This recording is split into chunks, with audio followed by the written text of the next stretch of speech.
Okay, so siguro bago natin gawin yun 'no, i-address muna natin 'tong deprecated na pala 'tong create dispatcher. So gagawa na lang tayo, magagamit tayo nung host rule na built-in dito sa Svelte.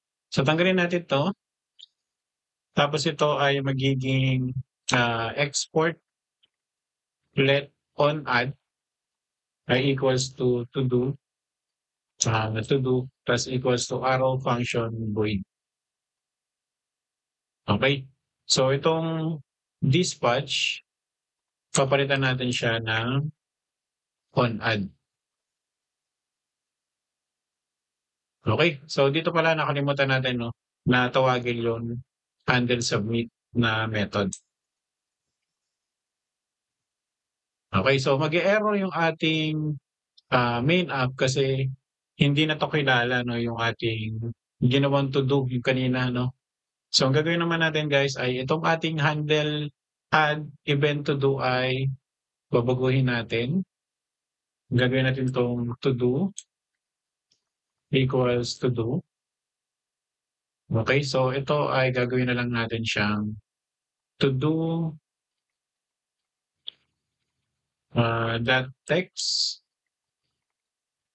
to do dot priority, tapos to do dot category. Okay, so ganyan ano. Kasi itong on add, iba na, no? Gagawin na natin siyang on add na. Yan, ganyan na siya. Okay, so yun. Natanggal natin yung deprecated na create event dispatch, ano? So yun na lang yung gagamitin natin. Okay, so balik tayo doon sa pag-implement ng to-do list. So dito sa ating components, gagawa lang tayo ng panibagong to-do list. That's it. So dito sa to-do list na component natin, dalawa yung gagawin natin. No? So itong main to-do list, saka yung to-do item. So kailangan natin gumawa ng separate component para doon. So gagawa muna tayo ng script. Language ay TS. Gagawa tayo dito nung kasi kailangan na natin i-display yung filtered na ano. So constant filtered to-dos is equal to derive. So yung derive ay galing sa spelled store. Yan ay isang function na tatanggap ng parameter. So yung una yung ating store, tapos yung ating filtered store.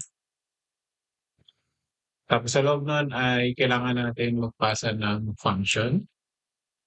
Okay, so dun sa function ay kailangan natin i-store sa variables yung to-dos or state, guys. So yung $sign ay equivalent to state, ha?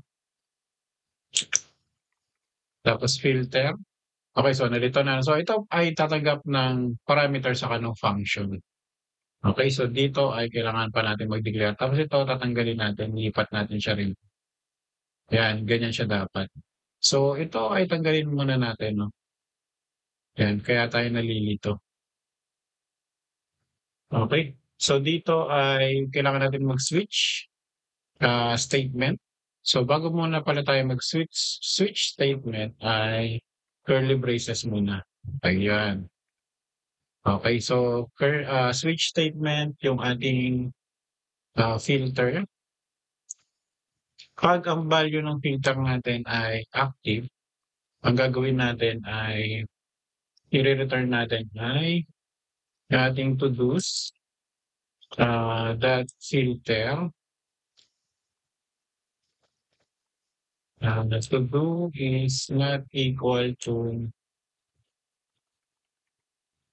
the to-do completed. Okay. Panibagong case naman ano. So, shift control down. Hindi copy na nga lang. Copy. Yan, kailangan lang natin i-align to. Yan. So, pag equals naman sa completed, to-do filters, tanggalin natin ito. Yan. Tapos, wala tayong break. Default na kaagad. Tapos ang re-return natin ng default ay yung ating return to-dos. Okay. So, hindi gumagana sa akin yung Prettyfy, no? Kada nagsasave ako, ah, hindi siya pretty. Okay, pero sana, no, ay nababasa nyo naman kahit papaano. Okay. So, sumunod ay constant completed count is equal to derived. Yan ulit, ano? So, yung to-do store, tatanggap to ng to-dos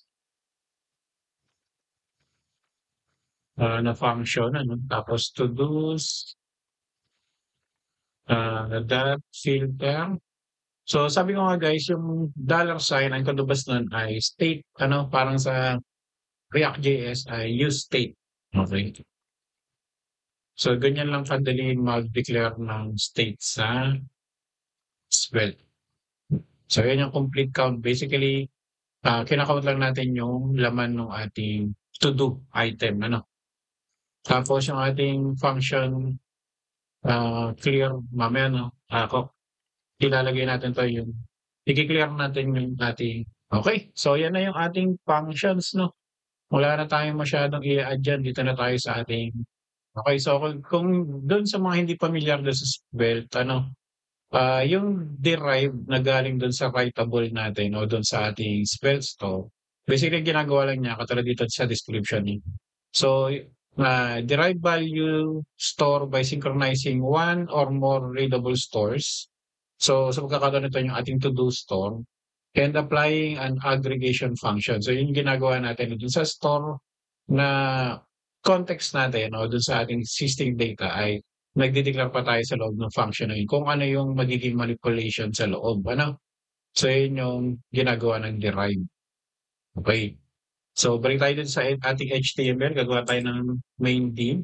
Yung main div natin ay magkakaroon ng to-do list na class. Tapos, kailangan lang natin mag-if statement dito. So, yung if statement natin, pag yung ating filters to-dos, dot length ay equals to 0, dapat wala tayong ipapakita, di ba? So, close natin yung if. Okay, so sa loob niya, lagyan lang natin ng div para hindi mag-error. Plus empty state.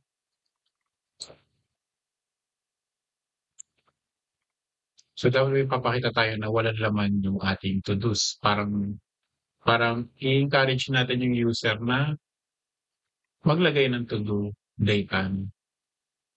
To-do store, hindi lumalabas dun sa aking that length o delay lang yung aking engine.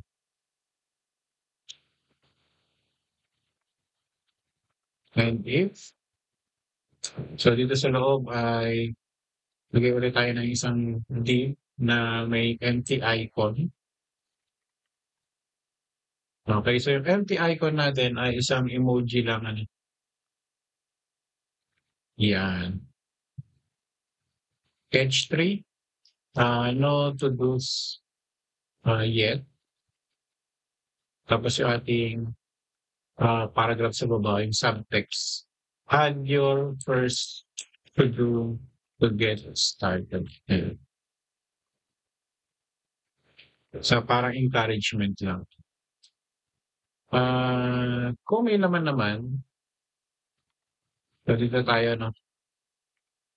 Lagay tayo dito ng else.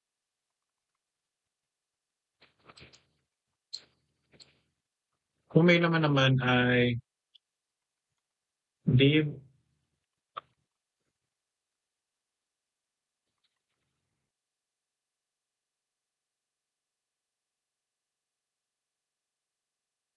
lalagyan naman natin dito ay you all cut off. Ibig sabihin, ipapakita naman natin to pag lahat na ng kasi mangyayari niyan, hindi mapapakita yung completed na to-do items doon sa main page natin. No? Pupunta siya doon sa filtered data which is completed. So, kailangan natin ipakita dito na lahat na ng to-do item natin ay nagawa na. So, lalagyan natin dito ng H3, uh, all caught up. Sabihin na complete mo na lahat, ano? Tapos, no, filter store to-dos.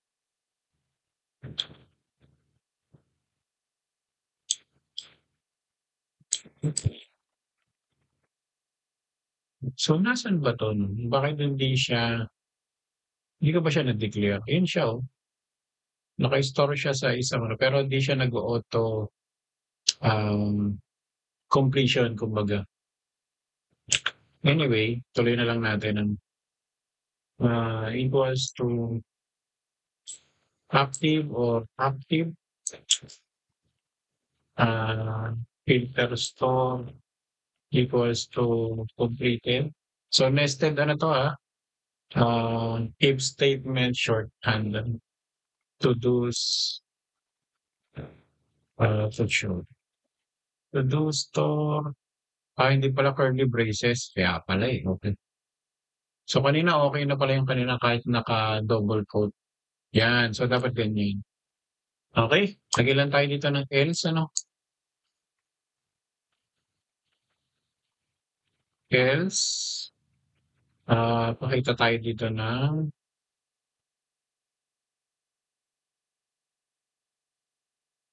class to-do container.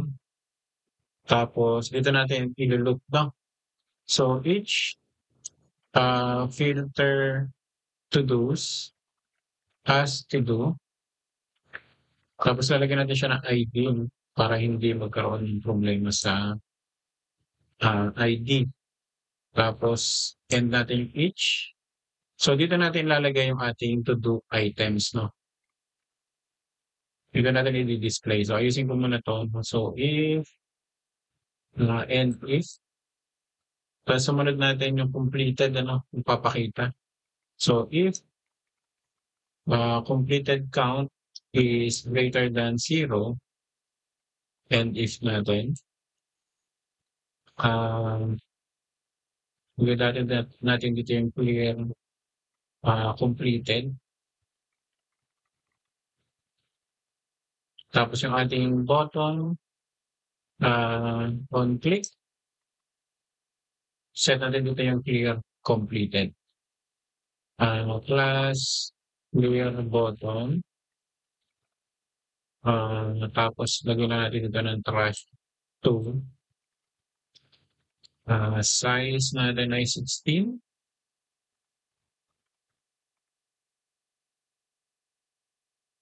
Tapos yung ating text ay clear, completed.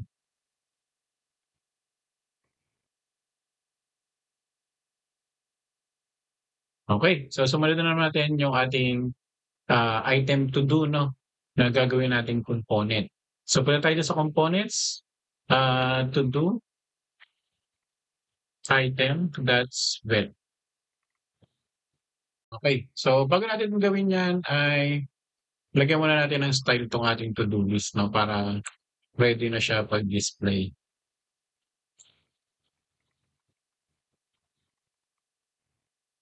Okay, so kailangan ko pang i-align nung hindi nagana talaga yung play tier natin dito sa spell.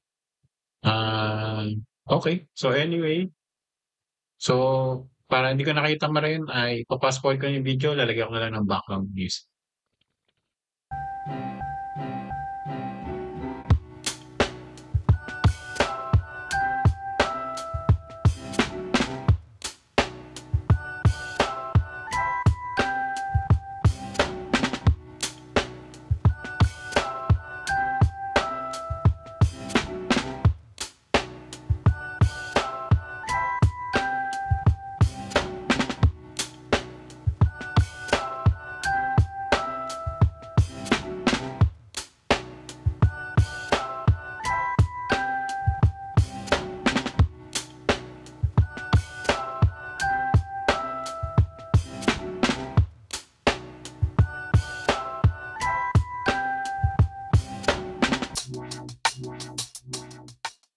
Okay. So, sunod natin ay ilalagay natin yung app spells. Pupunta tayo rito sa to-do list at ilalagay natin dito yung to-do list na component. Okay? So, yun yung ating to-do list. So, sumunod na natin yung ating to-do list item.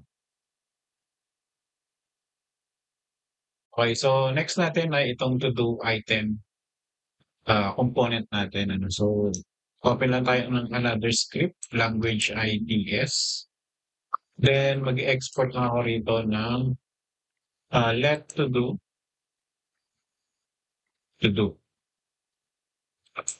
Okay, so automatic in-import naman niya yung ating to-do types. Ano?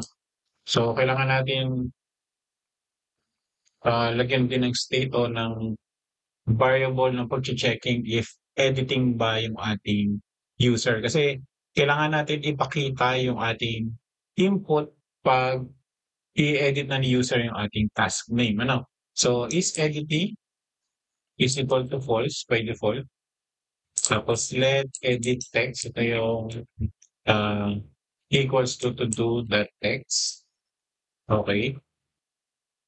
At sumunod ay yung ating mga functions. Ano? So yung ating mga functions ay simulan natin sa toggle complete. Mali pa ang spelling. Okay, correct lang natin. Tapos to do actions that toggle. Remember, gumawa tayo ng um, toggle, built-in toggle functionality. Ano? Dito sa ating actions. Yung papansin nyo ay, ito, meron tayo dito, toggle. Okay, so next ay yung ating delete, no? Manahin natin yung delete. So to do actions that delete, tatanggap yan ng to do that ID. Sumunod yung ating start edit. So yung ating editing ay gagawin natin true. Tapos edit text is equal to do that text. Yung start editing natin. So pag kinilik nila yung ating UI, doon sa title ay lalabas ang ating input field. Ano? So function, save, edit. So ito naman ay dapat pagka meron ng laman yung ating edit text that trim natin. No? Edit text that trim. So make sure na may laman yung ating edit text. Tapos to do actions that update. So ilalagay na natin dito yung to do that ID natin. Tapos yung ating text ay i-update lang natin based dun sa edited text. Pero tanggalin natin yung mga white space.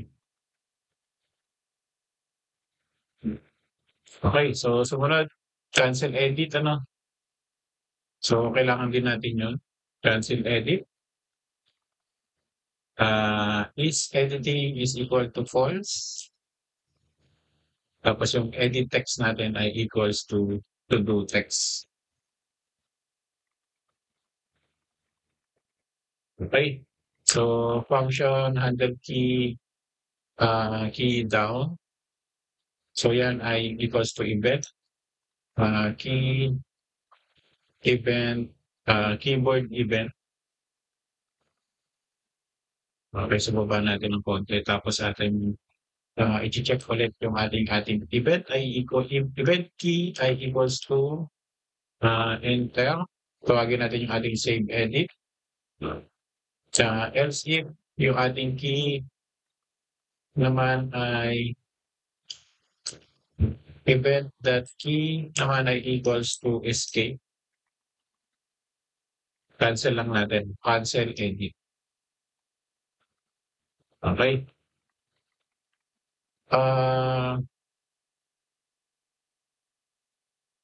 Sunod natin na yung ating priority level. Ano?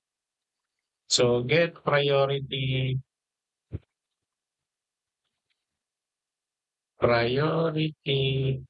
label. Tatanggap siya ng priority equals to do priority.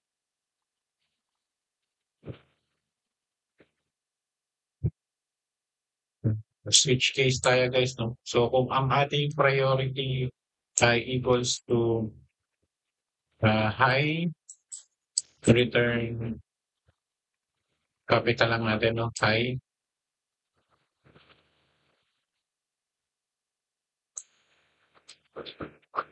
Okay, so next ay kung ang case naman ay medium, return natin ay medium.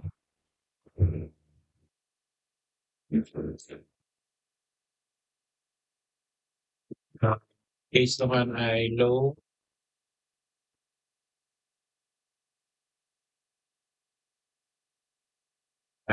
yan. Tapos yung ating default ay wala pa rin tayong capital, ano?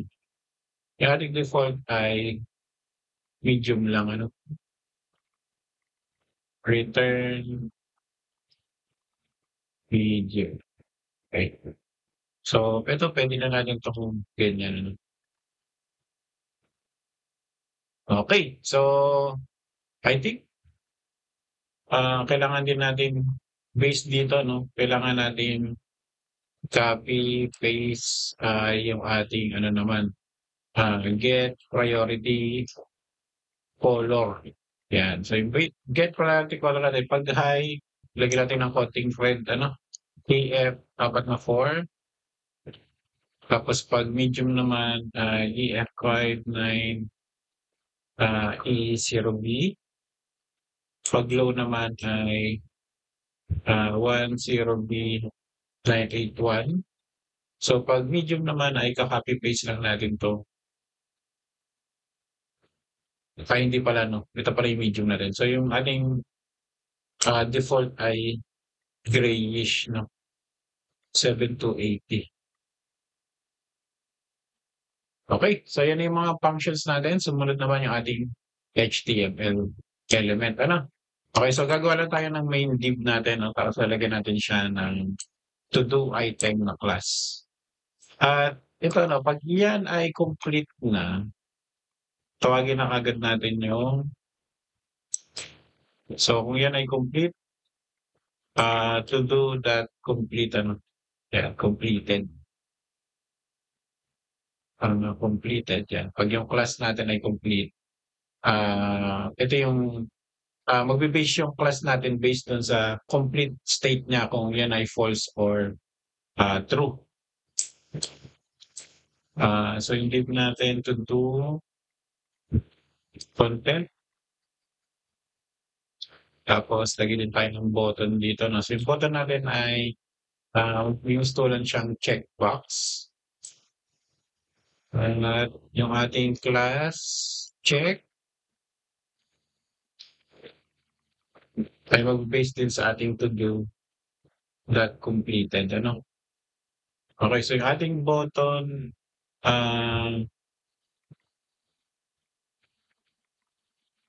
if to do that completed, so yung sabihin pag true siya, no? Close natin yung if natin. Lagyan na natin ito ng check, no? Galing sa received spread. Size 16. Okay, so saka lang lalabas yung check pag completed na yung ating task, ano? Okay, so meron pa tayong ilan dito, no? So dito ay kailangan natin tawagin yung on-click at i-assign natin yung toggle completed. Tapos sumunod ay ating area label para sa mga may visually impaired. So to do that completed, mark as incomplete.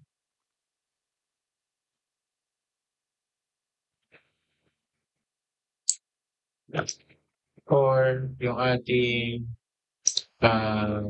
mark as completed.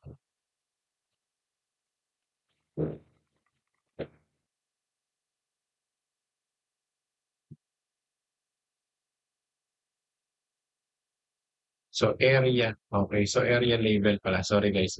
Okay, so yung area label, kung ewan ko kung na mention ko na siya dati, no? Merong specific na sinusuot yung ating mga special condition sa mata. May sinusuot silang glasses para makita 'tong mga 'to 'no. Ito yung mga yan, yung mark as incomplete saka incomplete. Makikita nila yan gamit yung special glasses na yun. So meron ding special computer para matulungan din sila para makita yun. So alam ko dapat ini-implement ko 'to. Alam ko doon sa SHAD CN UI 'no, naka-auto implement na 'to. So dapat din kaya 'no, kayo ay nagma-manual pa rin ng mga HTML ah, elements ay dapat kino-consider niyo na rin 'tong ito 'no. Kasi minsan 'pag may mga audit ay chine-check din niya na yung mga SEO audit programs. Anyway guys 'no, nalayo na tayo sa tutorial pero yan na-share ko lang kung ano yung uses ng area label. Okay. So sumunod ay dito sa baba, isang div na may class na to do text. So dito lalabas yung ating to do text ano. So if editing is editing, so close na natin. If so gagawin natin ay isang input text. So wala siyang ID, gagawin lang natin ay i-assign natin yung ating value. So value is equal to edit text. Tapos yung ating on key down, i-assign naman natin yung handle key down na function na ginawa natin. Tapos yung on blur. Yung on blur naman, pag umalis yung mouse, no? Pag tinanggal natin yung mouse dun sa pagkaka-focus ay tatawagin yung save edit natin. Tapos yung ating class ay edit input. Tapos lagyan natin siya ng auto focus. Okay, so sabi dito ay avoid using autofocus. Sabi dito, pero siguro lagyan natin na kasi mahalaga yan ngayon eh. Na dapat pagka lumabas yung ating input ay automatic naka-autofocus siya. Pero ang sabi dito, pag sa spell, ay hindi siya recommended. No? Avoid using on-page load. Pero kailangan natin siyang no, special cases to. So, lalagyan ako lang siya ng para sa TypeScript to ha. So, is belt ignore AY autofocus. Yan, para mawala yung warning. Okay? I-close na natin to dito.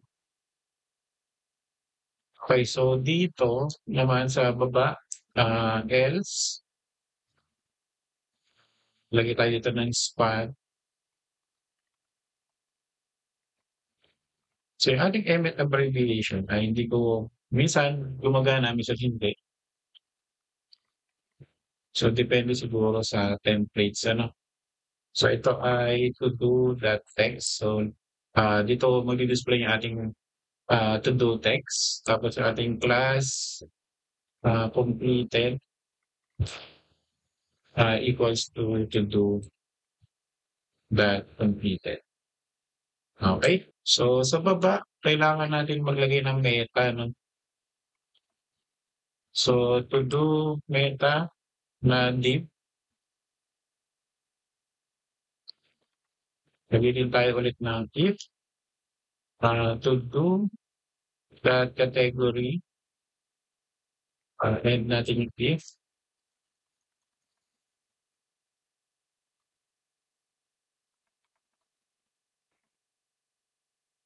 Okay, so span. Yan, gumana naman ngayon. Class category. So, lalagyan natin dito yung tag, na icon. Tapos yung kanyang size ay medyo maliit lang. So, 12. Okay, so dito i-display natin yung to do that category natin. Okay. Sa baba nun, ng if natin ay another span. Yung ating naman, priority. So, may class ng priority ng ating span. Tapos yung style niya ay magbe-base sa color.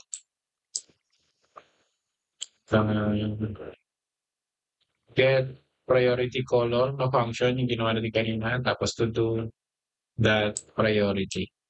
Okay. And then, lalagyan lang tayo dito ng icon na flag. Galing doon na sa ating Lucid belt. Okay. So, size niya ay 12 din. No? Tapos, lagyan natin yung get priority label o i-call natin. Tapos, supply natin dito yung to do that priority. Okay? So, yan na yung tatlong ano natin. Ano? So, make sure lang na lahat ay may closing tag.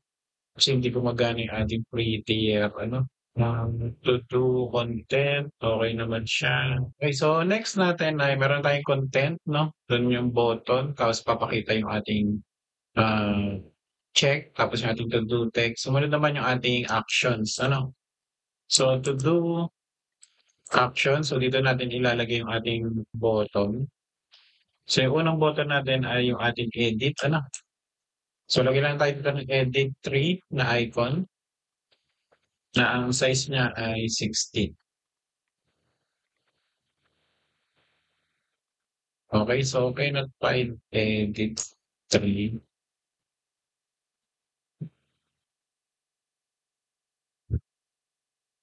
Depicted na rin to, no? So edit, paano kung edit to? Depicted din. So edit na lang. Okay, so kaya ako siya, yan ito, tatlong to, depicted na. So edit na lang siya. Kasi pagka run natin ng npm run check ay baka hindi niya i-compile, ano? Kaya natin hangga't maaari sumunod dun sa sinasabi ni VS Code. Okay, so ditong button na 'to, lalagyan natin ng class na ang action, class action button, tapos edit button. Tapos lalagyan natin siya ng on click event, tapos dito natin ilalagay yung start edit na function. So lalagyan din natin siya ng area label, ano? Dito ko lang naman siya pinakita, no? Pero dun sa aking mga previous tutorial, hindi ko siya ginagamit kasi another button dito, no? So another button, yun naman ay action button pa rin siya, pero delete button naman siya. Tapos ito, doon sa on click ay delete to do. Lalabas. Tapos ito, trash, no? Trash na icon. Yun, di pa depicted tong trash na icon na to, so okay pa siya. Okay, tapos ito, delete to do na lang yung kanyang area label. Okay, so yan na yung halos pinaka-core ng ating HTML na. So style na lang siya. So style. Yan, ipopost ko na lang yung video para sundan nyo, no? Pero hindi na ako masasalita, ilagyan na lang natin ng background music. Pero ang kagandahan siguro gawin natin ay nandun na pala siya, no? Yung to-do list. So try natin, +1. Okay, so walang lumabas. So meaning itong ating handle, so itong to-do list natin kasi ay to-do item natin, kailangan natin ipasok dito sa to-do list yan at dito. So to-do item. Okay, tapos yung ating to-do, isusupply natin dito yung ating to-do. Ano lang, no, straightforward lang yung ginawa natin. Actually, pwede wala na itong to-do, no? Ganito na lang siya. Pwede rin yan. Kasi parehas lang naman yung parameter name o yung props dun sa variable name. So, yun, kailangan natin tong i-style na yung ating to-do item, which is dito natin gagawin. Ano? So, yun. Sige, papass forward ko na yung video, tapos papatungan ko na lang ng music.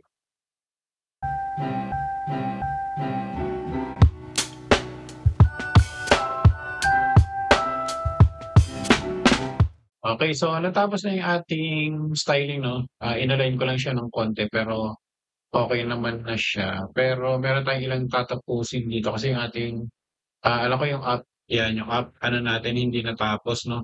Yung styling dito. Naputol tayo rito. So, pagpatuloy lang natin para matapos na tayo dito sa main app na styling natin. So, lalagyan natin siya ng border radius na 20 pixels, tapos padding 2 rem, tapos yung black shadow, lagyan lang natin ng konting itim na black shadow, 40 pixels as RGBA, 0, tapos 0.1, and save, tapos border, 1 pixel, solid, RGBA, so konting grayish, pero medyo lutang, yan, so okay na. Tapos, lagyan natin siya ng konting media query, para sa responsiveness. Okay, so max width 640 pixels. That top padding 1 rem, 0.5 rem. Tapos that header H1. So font size 2.5 rem. That content padding 1.5 rem, tapos border radius natin ay 15 pixels. So medyo luluwang siya sa mobile. Okay? So try na nga natin. Dagdag tayo ng isa pa. Okay? Tapos refresh, tingnan natin. Persistent naman yung kanyang data. Try natin mag-edit. Okay, so may problema dun sa on blur,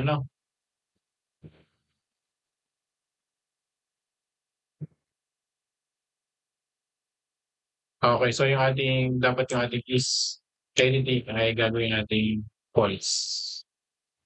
Okay, so 2, okay. Okay naman. Tapos delete. Ayan, na-delete naman siya. Tapos try natin task with label.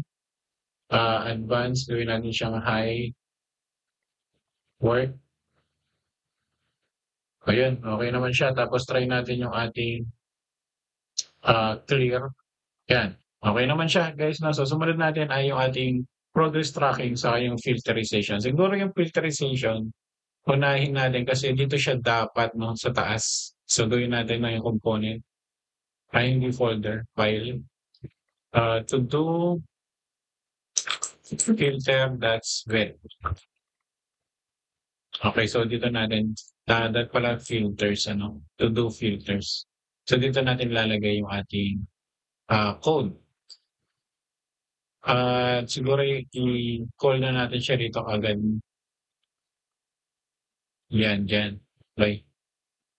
Okay.